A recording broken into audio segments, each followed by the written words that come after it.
معتز كرة لمصطفى البساس. البساس يعدي وهجوم خطير، ضربة جزاء، ضربة جزاء، انفجار، بركان، غليان في مدرجات، والورقة الحمراء لخالد القحطاني. القادسية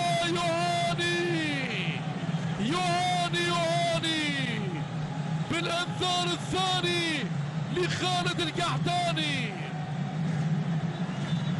اذا مشاهدينا الكرام، ضربة جزاء للاهلي السعودي.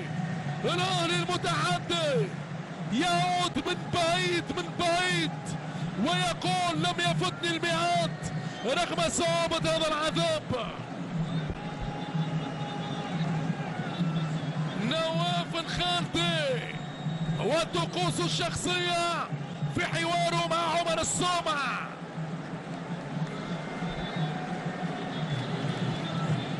إذا مشاهدينا نتابع هذه الأوقات الخطيرة والمريرة.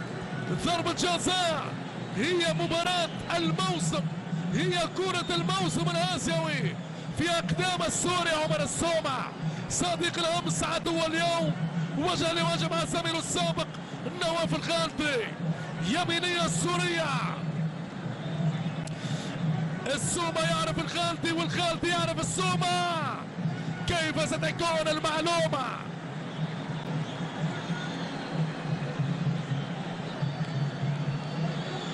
التركيز مطلوب، جماهير في حالة غليان، مدرجات بكل الأمان. السومة يسدد، جول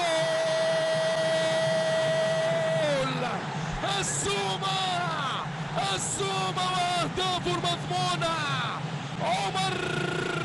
عمر اختر بشر، عمر رهيب، السومة العجيب. اهلي جدة فريق القوة والشدة.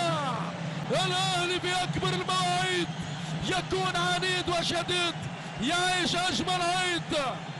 الاهلاوي يقطف الالقاب، يمضي ولا يبالي، عنده اجمل